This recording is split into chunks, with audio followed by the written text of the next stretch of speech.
السلام عليكم ورحمة الله وبركاته نحمده ونصلي على رسوله الكريم أما بعد فأعوذ بالله من الشيطان الرجيم بسم الله الرحمن الرحيم رب اشرح لي صدري ويسر لي أمري واحلل عقدة من لساني يفقهوا قولي ربنا زدنا علما اللهم فقهنا في الدين آمين یا رب العالمین۔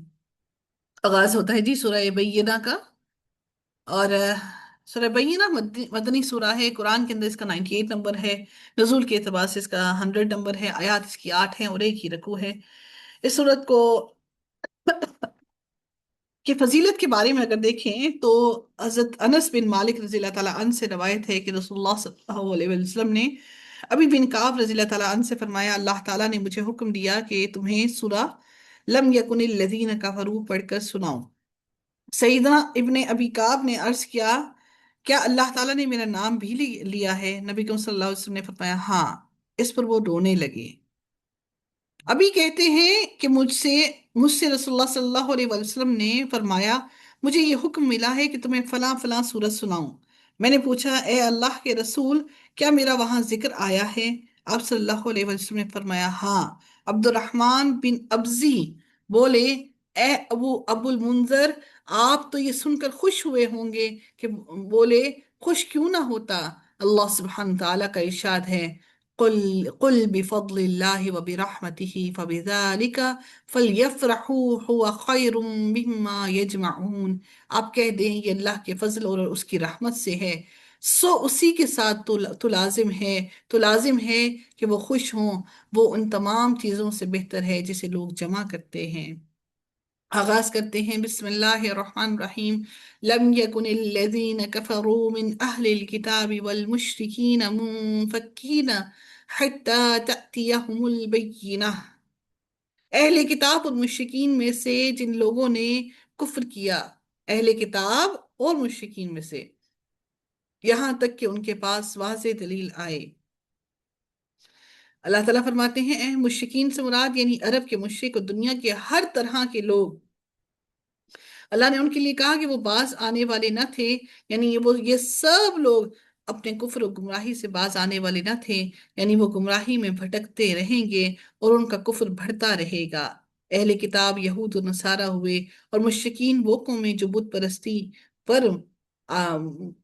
بت پرستی پر مسلسل رہیں، وہ تمام کے تمام لوگ منفکین میں شامل ہیں۔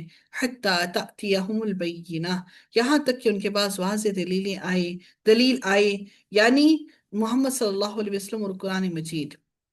اللہ تعالیٰ نے واضح کیا ہے کہ یہ لوگ شرک اور کفر سے باز آنے والے نہیں تھے جب تک کہ محمد صلی اللہ علیہ وسلم کے پاس نہ آتے اور انہیں ایمان کی دعوت نہ دیتے۔ رسول من اللہ یتلو صحفا مطہرہ، اللہ کی جناب سے ایک رسول جو پاک صحیفے پڑھ کر سنائے۔ اللہ تعالیٰ نے بینہ کی وضاحت کرتے ہوئے فرمایا کہ رسول من اللہ، اللہ کی طرف سے ایک رسول، یعنی اللہ تعالیٰ نے ان کو مبعوث کیا جو لوگوں کی حق کی طرف دعوت دیتا ہے، اس پر کتاب اتاری جس کی وہ تلاوت کرتا ہے تاکہ لوگوں کو دانائی سکھائے، ان کو پاک کرے، ان کو اندھیروں سے نکال کر روشنی میں لائے۔ نبی کریم صلی اللہ علیہ وسلم کی بعثت سے پہلے سب دین والے بگڑ چکے تھے اور ہر ایک غلطی پر مغرور تھا، غلطی کرتے اور اس پر غرور بھی کرتے۔ اب چاہیے کہ کسی حکیم یا ولی یا بادشاہ عادل کے سمجھانے سے راہ پر آ جائیں، تو یہ ممکن نہ تھا جب تک ایک ایسا عظیم القدر رسول نہ آئے جس کے ساتھ اللہ کی پاک کتاب، اس کی قوی مدد ہو کہ چند سال میں ایک ایک ملک کو ایمان کی روشنی سے بھر دے اور اپنی زبردست تعلیم اور علم سے دنیا کو دین کی راہ پر گامزن کر دے۔ تو اللہ تعالیٰ نے نبی کریم صلی اللہ علیہ وسلم کو قرآن مجید عطا کیا، جو قرآن مجید پاک ورقوں میں لکھی ہوئی کتاب ہے۔ یتلو صحفا مطہرہ، جو پاک صحیفے پڑھ کر سنائے، یعنی وہ قرآن جو آپ پڑھ کر سناتے ہیں وہ پاکیزہ اوراق میں لکھا ہوا ہے، فرشتوں کے پاس موجود ہے۔ رب العزت نے فرمایا فی صحف مکرمہ مرفوعۃ مطہرہ بأیدی سفرہ کرام بررہ، ان صحیفوں میں ہے جو قابل احترام ہیں، بلند مرتبہ ہیں، پاکیزہ ہیں، ایسے کاتبوں کے ہاتھوں میں ہیں جو معزز ہیں، نیک ہیں۔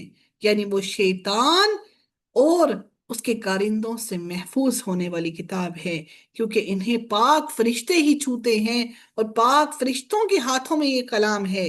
اللہ تعالیٰ نے یہ کلام پاک فرشتوں کے حوالے کر دیا ہے۔ یہ کلام باطل کی پہنچ سے دور ہے۔ رب العزت نے فرمایا لا یأتیہ الباطل من بین یدیہ ولا من خلفہ تنزیل من حکیم حمید۔ باطل اس کے پاس نہ اس کے آگے سے آ سکتا ہے اور نہ اس کے پیچھے سے۔ کمال حکمت والے، تمام خوبیوں والے کی جناب سے نازل کردہ قرآن ہے یہ۔ اس سے مراد یہ ہے کہ یہ صحیفے جھوٹ، شک، نفاق اور گمراہی سے پاک ہیں۔ اس کتاب میں کوئی کجی نہیں، کوئی کمی نہیں، کوئی ایسی بات نہیں جس کا جواب آپ کو نہ مل سکے، کوئی ایسا سوال نہیں جس کا جواب آپ کو اس قرآن کی مجید کے اندر نہ ہو۔ فیہا کتب قیمہ، جس میں مضبوط احکام کی تحریریں ہیں، یعنی اس میں مستحکم احکامات ہیں جن میں کوئی کمی، کوئی کجی اور کوئی ایسا نہیں جو حق کو باطل سے واضح الگ نہ کر دے۔ تمام کی تمام باتیں محکم ہیں، تمام دلائل کے ساتھ باتیں موجود ہیں۔ وَمَا تَفَرَّقَ الَّذِينَ أُوتُوا الْكِتَابَ إِلَّا مِن بَعْدِ مَا جَاءَتْهُمُ الْبَيِّنَةُ۔ اہل کتاب میں اختلاف علم آ جانے کے بعد، اختلاف جو ہے اہل کتاب میں ان کے کتاب آ جانے کے بعد کیسے پیدا ہوا؟ اور جن لوگوں کو کتاب دی گئی جدا جدا نہیں ہوئے، مگر اس کے بعد کہ ان کے پاس واضح دلیل آئی، یعنی اہل کتاب کے پاس محمد صلی اللہ علیہ وسلم جیسا پیغمبر اور قرآن جیسی روشن کتاب آئی، پھر بھی وہ تفرقہ بازی میں کا شکار رہے۔ ان میں سے تھوڑے لوگ ایمان لائے اور باقی کافر ہو گئے۔ الا من بعد ما جاءتهم البینہ، مگر اس کے بعد کہ ان کے پاس واضح دلیل آئی، یعنی جو اپنے ماننے والوں کے لیے اجتماع اور اتفاق کے موجب ہے، مگر ان کے بگاڑ اور ان کی ہدایت سے گمراہی کی طرف چلے جانا اور بصیرت ہوتے ہوئے بھی اندھا ہو جانا، اللہ تعالیٰ نے ان کو اندھا پن کے اندر مزید اضافہ کر دیا، کیونکہ وہ دین کی طرف نہیں آتے تھے۔ اللہ رب العزت نے ان کے اختلاف کی مذمت کی، اور اللہ تعالیٰ نے سورہ آل عمران میں فرمایا وَلَا تَكُونُوا كَالَّذِينَ تَفَرَّقُوا وَاخْتَلَفُوا مِن بَعْدِ مَا جَاءَهُمُ الْبَيِّنَاتُ وَأُولَئِكَ لَهُمْ عَذَابٌ عَظِيمٌ۔ اور تم ان لوگوں کی طرف نہ، ان لوگوں کی طرح نہ ہو جاؤ جو الگ الگ ہو گئے اور اپنے پاس واضح احکامات آنے کے بعد بھی اختلاف کیا، اور یہی وہ لوگ ہیں جن کے لیے بہت بڑا عذاب ہوگا۔ اللہ تعالیٰ کی اس قرآن کو اگر آپ اور میں سمجھ لیں تو یقیناً ہم ان اختلافات سے نکل جائیں۔ بدقسمتی سے ہم قرآن کو ہی نہیں سمجھنا چاہتے، ہم قرآن کو ہی نہیں پڑھنا چاہتے۔ اگر ہم یہ پڑھ لیتے، سمجھ لیتے، تو یقیناً میں اور آپ بہت سارے اختلافات سے بچ جاتے، اور اللہ تعالیٰ ہم سب کو ہدایت بھی عطا کرتا، اور اللہ تعالیٰ ہم سب کو ایک واحد امت مسلمہ بھی بنا دیتا۔ لیکن بدقسمتی سے ہم فرقہ واریت میں ڈوبے ہوئے، اپنے آپ کو درست کرنے کے چکر میں لگے ہوئے ہیں، اور اس قرآن سے دوری اختیار کیے ہوئے ہیں۔ اللہ رب العزت نے پھر اگلی آیت میں فرمایا وَمَا أُمِرُوا إِلَّا لِيَعْبُدُوا اللَّهَ مُخْلِصِينَ لَهُ الدِّينَ حُنَفَاءَ وَيُقِيمُوا الصَّلَاةَ وَيُؤْتُوا الزَّكَاةَ وَذَلِكَ دِينُ الْقَيِّمَةِ۔ وما امیرو، اور انہیں اس کے سوا کوئی حکم نہیں دیا جاتا، یعنی ان کی کتابوں تورات اور انجیل میں اہل کتاب کا ذکر کیا جاتا ہے کہ ان کو اس کے علاوہ کوئی حکم نہیں دیا جاتا الا لیعبدوا اللہ مخلصین لہ الدین، کہ وہ اللہ تعالیٰ کی عبادت کریں اس حال میں کہ وہ دین کو اللہ تعالیٰ کے لیے خالص کرنے والے ہوں، اس حال میں کہ وہ دین کو اللہ کے حکم کے مطابق عمل کرنے والے ہوں، یعنی اہل کتاب کو ان کی شریعتوں میں اخلاص کے ساتھ اللہ کی عبادت کرنے کا حکم دیا گیا تھا۔ حنفاء یکسو ہونے والے ہوں، یعنی اور توحید کے خلاف ادیان سے منہ موڑ کر ایک اللہ تعالیٰ کی طرف ہو جانے والے، یعنی توحید کے خلاف جو مختلف ادیان ہیں، دین ہیں، ان سے منہ موڑ کر اللہ تعالیٰ کی طرف رجوع کرنے والے، یعنی تمام ادیان سے منہ موڑ کر دین اسلام کی طرف مائنڈ ہونے والے، اللہ تعالیٰ نے ان کو یہ حکم دیا تھا، انہوں نے اپنے اندر تفرقے ڈال کر کوئی یہودی بن گیا، کوئی نصارہ بن گیا، اور ہم مسلمانوں میں کوئی اہل حدیث بن گیا، کوئی بریلوی بن گیا، کوئی دیوبندی بن گیا، کوئی کیا بن گیا، کوئی کیا بن گیا۔ اللہ تعالیٰ نے ہم سب کو حکم دیا، نہ صرف اہل کتاب کو، تو یہ بات تو اس وقت اہل کتاب کو کہی جا رہی تھی کہ میں نے تمہیں حکم دیا کہ تم خالص ہو کر اللہ کے دین کی طرف پلٹ آؤ، اور اللہ تعالیٰ کے دین کے مطابق، اللہ کے بتائے ہوئے رستے کے مطابق اپنے عمل کو ڈھال لو۔ لیکن یہ اہل کتاب مختلف تفرقوں میں بٹ کر کوئی یہودی بن گیا، کوئی نصارہ بن گیا، اور وہ تو اہل کتاب تھے۔ ہم مسلمان امت محمدیہ ہونے کے باوجود ہم فرقوں میں بٹ گئے، تو سوچئے کہ پھر ہم پر عذاب ان سے بھی بڑھ کر ہوگا، ہمیں اس چیز کا جواب بھی ان سے بڑھ کر دینا پڑے گا، کیونکہ ہمارے پاس تو مکمل دین آ چکا تھا۔ اللہ تعالیٰ نے فرمایا حنفاء ویقیموا الصلاة ویؤتوا الزکاة وذلک دین القیمہ، اور یکسو ہو کر نماز قائم کرنے کا حکم دیا اور زکوٰۃ دینے کا بھی حکم دیا۔ اللہ تعالیٰ نے فرمایا وذلک دین القیمہ، یہی مضبوط دین ہے کہ تم اپنی نمازوں کو، اپنی عبادتوں کو اللہ تعالیٰ کے لیے خالص ہو کر اس کے حکم کے مطابق کرو۔ لیکن بدقسمتی سے ہم نے راہ مستقیم نہ پایا، ہم نے وہ درست رستہ نہ پایا، ہم نے اللہ کی اس طرح عبادت نہ کی جس طرح اس کی عبادت کرنے کا حکم تھا، جس طرح اس کی عبادت کرنے کا حق تھا۔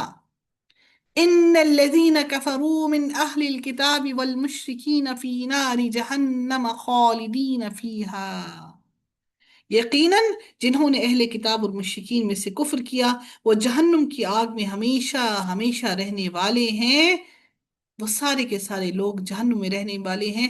اولئک ہم شر البریہ، وہی تمام مخلوقات میں سے بدترین لوگ ہیں۔ ہم سمجھتے ہیں کوئی بات نہیں، جہنم میں جانے کے بعد جنت میں تو جائیں گے ہی صحیح، لیکن وہ بدترین لوگ ہیں جو جہنم میں داخل ہوں گے۔ دنیا میں ہم اپنے سٹیٹس کے مطابق اگر ہم سے وہ کام نہ ہو سکے تو شرمندگی سے ہمارا سر اوپر نہیں اٹھتا، تو سوچئے کہ روز قیامت اگر اللہ تعالیٰ نے خدا نخواستہ ہم میں سے کسی ایک کو بھی جہنم میں ڈال دیا تو ہم سب کا کیا معاملہ ہوگا؟ پھر اللہ تعالیٰ نے اہل ایمان والوں کو خوشخبری دیتے ہوئے فرما دیا ان الذین آمنوا وعملوا الصالحات، کہ وہ لوگ یقیناً جو ایمان لائے اور جنہوں نے نیک عمل کیے، اولئک ہم خیر البریہ، بریہ وہ لوگ ہیں جو سب سے بہترین لوگ ہیں، ایسے مخلص لوگ بہترین اور افضل مخلوق ہیں کیونکہ انہوں نے اللہ کی عبادت کی اور اس کی معرفت، اس کی رضا حاصل کی اور دنیا اور آخرت کی نعمتوں میں فیضیاب ہوئے۔ البریہ میں ساری مخلوق حتیٰ کہ فرشتے بھی شامل ہیں۔ مومن سب سے افضل اور کافر اور مشرک سب سے بدتر ہیں۔ امام احمد نے سیدنا ابو ہریرہ سے روایت کیا ہے کہ رسول اللہ صلی اللہ علیہ وسلم نے فرمایا الا اخبرکم بخیر البریہ، بھلا میں تمہیں بتاؤں کہ تمام خلقت سے بہتر کون ہے؟ صحابہ کرام نے عرض کیا اے اللہ کے رسول ضرور ارشاد فرمائیں۔ آپ صلی اللہ علیہ وسلم نے فرمایا وہ شخص جو اللہ تعالیٰ کے راستے میں اپنے گھوڑے کی لگام کو پکڑے ہوئے ہو اور جب بھی دشمن کی طرف سے کوئی خوف زدہ کر دینے والی آواز آئے تو وہ اپنے گھوڑے پر بیٹھ جائے۔ بھلا میں تمہیں بتاؤں کہ اس کے بعد کون بہتر ہے؟ صحابہ نے عرض کیا ضرور ارشاد فرمائیں۔ آپ نے فرمایا وہ شخص جو اپنی بکریوں کے ریوڑ میں ہو اور نماز پڑھتا اور زکوٰۃ دیتا ہو۔ بھلا میں تمہیں بتاؤں کہ ساری مخلوق سے بدترین کون ہے؟ صحابہ نے عرض کیا یا رسول اللہ ضرور بتائیں۔ آپ نے فرمایا الذی یسأل باللہ ولا یعطی بہ، وہ شخص جس سے اللہ تعالیٰ کے نام پر مانگا جائے اور وہ نہ دے۔ اکثر فقیر ہم سے اللہ کے نام پر مانگتے ہیں، وہ بھی یہ جانتے ہیں کہ اللہ کے نام پر مانگا تو ہمیں ضرور ملے گا، تو سوچئے کہ وہ کتنی بڑی قسم دے کر آپ سے مانگتے ہیں کہ اللہ کے نام پر دے دو۔ اللہ اکبر! ان جاہلوں کو بھی علم ہے اس بات کا کہ اللہ کے نام پر مانگا تو ہمیں نہیں دے، ہمیں ملے گا، اور ہم بڑی ہی آرام سے اس کو لوٹا دیتے ہیں، اس کو کہہ دیتے ہیں کہ ہمارے پاس کچھ نہیں ہے۔